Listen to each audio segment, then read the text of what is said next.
अब आपको ले चलते हैं बिहार के अररिया, जहां सीएम योगी आदित्यनाथ चुनावी जनसभा को संबोधित कर रहे हैं। आचार्य चाणक्य और चंद्रगुप्त मौर्य की जोड़ी भी बिहार की धरती की ही देन है देश को। ये महापुरुष इस बात के साक्षी हैं कि बिहार जब विकसित होता है तो भारत विकसित होता है, बिहार खुशहाल होता तो भारत खुशहाल होता है, और बिहार का जब स्वर्ण युग आता है तो भारत का स्वर्ण युग आता है। और भारत के स्वर्ण युग पहले फिर से आपका आह्वान करने के लिए आज मुझे भी नरपतगंज के बहाने अररिया में आने का सौभाग्य प्राप्त हुआ है। बहन और भाइयों, मैं तो आपसे एक ही बात पूछना चाहता हूं।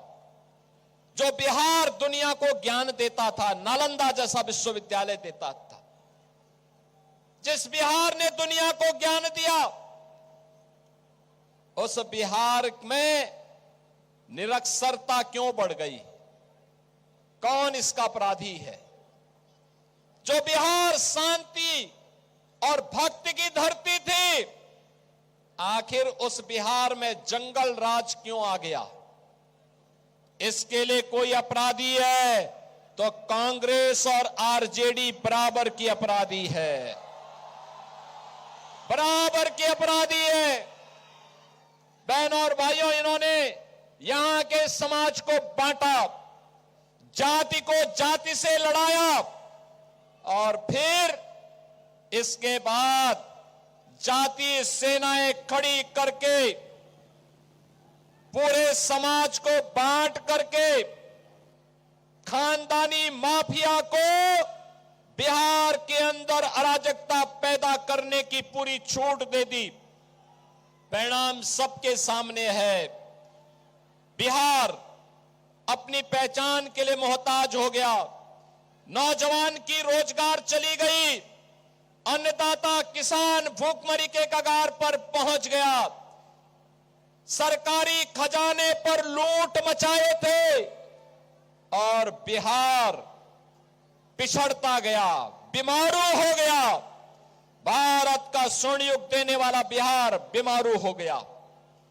बहनों और भाइयों, 2005 में नीतीश बाबू के नेतृत्व में एनडीए की सरकार बनी और पिछले 20 वर्षों में बिहार ने जो प्रगति की है, आज बिहार में क्या नहीं है? रोड की कनेक्टिविटी है, रेलवे की कनेक्टिविटी है, बिजली की व्यवस्था है, घर घर में शुद्ध पेयजल की व्यवस्था है। बिहार में अब मेट्रो का संचालन हो गया है।